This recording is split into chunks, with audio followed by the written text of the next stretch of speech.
नमस्कार दोस्तों, मैं आपके लिए लेकर आई हूँ एक नई कहानी हवस की शिकार भाग 2। तो चलो शुरू करते। आज की कहानी शुरू करने से पहले आपसे एक रिक्वेस्ट है, मेरे चैनल को सब्सक्राइब कर दे। बीता से तलाक लेकर पीछा छुड़ा लो। वैसे भी वह तुम्हारे जैसे इंसान के गले में मरा हुआ सांप है, सलोनी ने कहा। अब सलोनी मन ही मन खुश हो रही थी कि बबीता से तलाक हो जाने पर राकेश उसे अपनी पत्नी बना लेगा।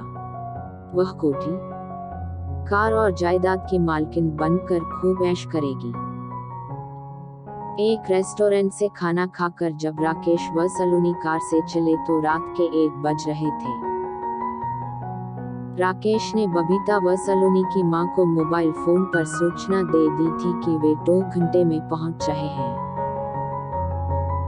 रात के 12 बज गए। राकेश व सलोनी घर नहीं पहुंचे तो मां को चिंता हुई। मां ने सलोनी के मोबाइल फोन का नंबर मिलाया। फोन पहुंच से बाहर है, सुनाई दिया। राकेश का नंबर मिलाया तब भी यही सुनाई दिया। कुछ देर बाद बबीता का फोन आया। मामी जी, राकेश अभी तक चंडीगढ़ से नहीं लौटे हैं। वे आपके पास सलोनी के साथ आए हैं क्या? उन दोनों का फोन भी नहीं लग रहा है। मुझे तो बड़ी घबराहट हो रही है। घबराहट तो मुझे भी हो रही है बबीता। चंडीगढ़ से यहाँ आने में 2 घंटे भी नहीं लगते। सोचती हूँ कि कहीं जाम में न फंस गए हों, क्योंकि आजकल पता नहीं कब जाम लग जाए। हो सकता है कि वे कुछ देर बाद आ जाएं, मामी ने कहा। पता नहीं क्यों मुझे बहुत डर लग रहा है, कहीं कुछ अनहोनी न हो गई हो। डर मत बबीता, सब ठीक ही होगा, मामी ने कहा, जबकि उनका दिल भी बैठा जा रहा था। पूरी रात आंखों में कट गई, पर राकेश व सलोनी वापस घर नहीं लौटे। सुबह पूरे गांव में यह खबर आग की तरह फैल गई कि कल दोपहर सलोनी और राकेश चंडीगढ़ गए थे। रात लौटने की सूचना देकर भी नहीं लौटे। उनका कुछ पता नहीं चल। बबीता व मामी के साथ 3-4 पड़ोसी थाने पहुंचे और पुलिस को मामले की जानकारी दी। पुलिस ने रिपोर्ट दर्ज कर ली। पुलिस इंस्पेक्टर ने बताया, रात चंडीगढ़ से यहां तक कोई हादसा नहीं हुआ है। यह भी हो सकता है कि वे दोनों कहीं और चले गए हों। खैर, मामले की जांच की जाएगी। आपको कोई बात पता चले या कोई फोन आए तो हमें जरूर सूचना देना। वे सभी थाने से लौट आए। दिन बीतते चले गए, पर उन दोनों का कुछ पता नहीं चल सका। जितने मुंह उतनी बातें।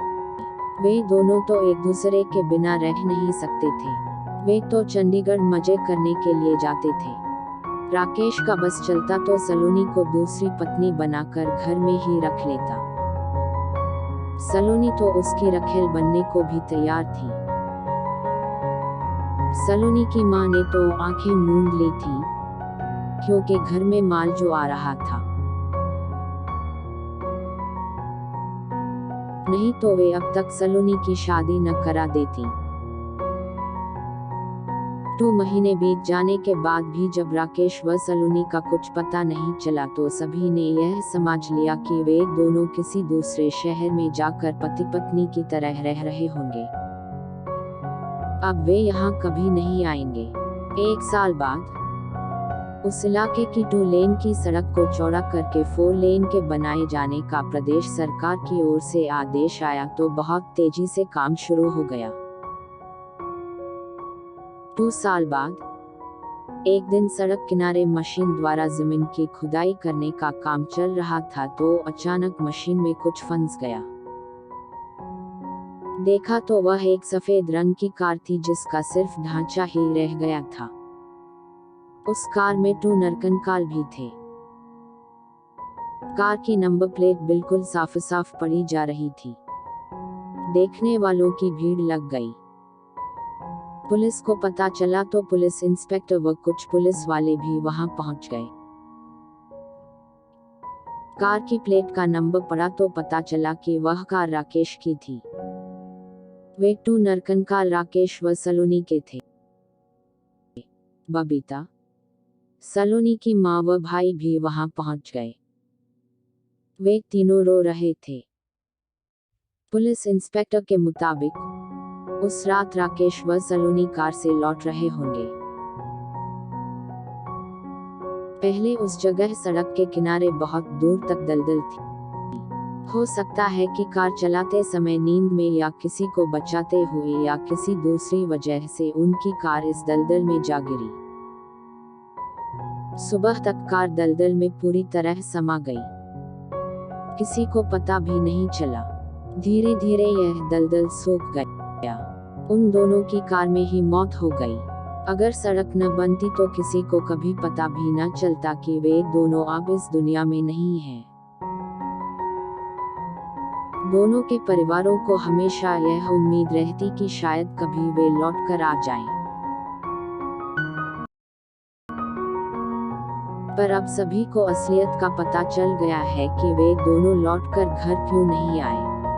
अब बबीता व सलोनी की मां के सामने सब्र करने के अलावा कुछ नहीं बचा था।